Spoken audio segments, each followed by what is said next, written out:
मित्रांनो, इथे काही खडे मांडलेले आहेत आणि खडे अशा पद्धतीने चौरसाकृती पद्धतीने खडे मांडलेले आहेत. अशा पद्धतीने मांडलेले आहेत की प्रत्येक बाजूच्या खड्यांची बेरीज 8 येईल. म्हणजे इथं पहा 2 2 1 3 8 3 1 2 2 8 2 1 2 3 8 3 1 2 2. प्रत्येक बाजूच्या खड्यांची बेरीज 8. आपण याच्यामध्ये एक खडा इथं वाढवला आणि इथला एक खडा इकडं बाजूला ठेवला. पुन्हा पहा, प्रत्येक बाजूच्या खड्यांची बेरीज 8च आहे. ही 8 ही 8 ही 8 आणि ही 8. मित्रांनो, याच्यामध्ये आपण आणखी एक खडा वाढवला आणि एक खडा शिफ्ट केला. पुन्हा पहा की इकडच्या खड्यांची बेरीज 8च आहे, या खड्यांची बेरीज 8च आहे, या खड्यांची बेरीज 8च आहे, या खड्यांची बेरीज 8च आहे. मग एक प्रश्न उपस्थित राहतो की 2 खडे वाढवल्यानंतर सुद्धा प्रत्येक बाजूच्या खड्यांची बेरीज 8च कशी? 2 खडे गेले कुठं? असा एक प्रश्न पडतो. पण मित्रांनो, एक गोष्ट आपण समजून घेतली पाहिजे की असं का घडतं.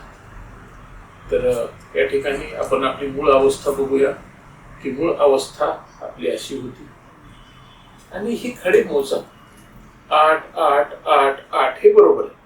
पण याच्यामध्ये हे 3 2 2 1 हे 8 मोजले, हे 8 मोजले, हे 8 मोजले, हे 8 मोजले. हे 8 मोजताना आपण कॉर्नरचे खडे दोनदा मोजतो आहोत. हे मोजताना पण मोजतो आहोत, हे मोजताना पण मोजतो आहोत. पण मधले खडे एकदाच मोजले जात आहेत. त्याच्यामुळे आपण या सगळ्या खड्यांची खरी बेरीज केली तर ती 8 चोक 32 नाही, तर 3 आणि 1 4 आणि 2 6 आणि 2 8 आणि 2 10 आणि 1 11 आणि 3 14 आणि 1 15 आणि 2 17 आणि 2 19 आणि 3 22 आहे. 22च आहे, 32 नाही. का? कारण हे 10 खडे 3 2 3 2 हे 10 खडे दोनदा मोजले गेलेले. त्यामुळे 22 अधिक 10 32 असा एक भ्रम निर्माण होतो. पण आपण जेव्हा खडे वाढवले तेव्हा हे खडे मधल्या बाजूला वाढवले आणि कॉर्नरचा एक खडा मधल्या बाजूला शिफ्ट केला, मधल्या बाजूला घेतला. त्याच्यामुळं आता कॉर्नरचे खडे 9 झाले. 3 आणि 2 5 आणि 3 8 आणि 1 9 आणि मधले खडे 1 वाढला. त्याच्यामुळे बेरीज इथल्या खड्यांची बेरीज आता 23 झालेली आहे आणि ती 32 असल्याचा आपला भास होतोय, कारण कॉर्नरला 9 खडे. मित्रांनो, आपण आणखी एक खडा वाढवला आणि एक खडा शिफ्ट केला. असं करताना आपण पुन्हा तेच केलेलं आहे. कॉर्नरचा खडा मध्ये शिफ्ट केला आणि एक खडा मध्ये वाढवला. आता कॉर्नरचे खडे 8 झालेले आणि 24 8 म्हणजे आणि इथले खडे पटावरचे खडे एकूण 24 झालेले. 8 कॉर्नरचे, त्यामुळे 32. त्याच्यामुळे मित्रांनो, ते 2 खडे कुठेही गेले नाही. 2 खडे जे वाढले ते कॉर्नरचे 2 खडे मध्ये घेतले आणि मध्ये 2 खडे वाढवले. कारण मधले खडे एकदाच मोजले जात आहेत, कॉर्नरचे खडे दोनदा मोजले जात होते.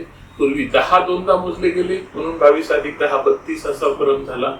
नंतर मग एक खडा कॉर्नरचा कमी झाला, मधला एक वाढला, तर तेव्हा 23 अधिक 9 आता 32 असल्याचा भ्रम झाला.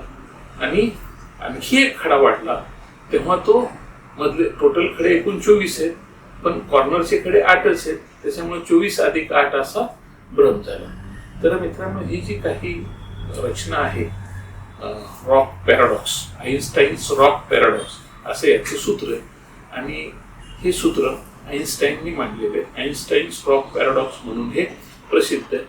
मला नक्की खात्री आहे की आपल्याला ह्या प्रश्नाचं उत्तर मिळालं असेल आणि अशा प्रकारचे पुढी किंवा अशा प्रकारच्या गणितातल्या काही गोष्टी किंवा सामान्य रचनेतल्या काही गोष्टी ऐकण्यासाठी आपण आमच्या चॅनलवर येत राहा. नमस्ते.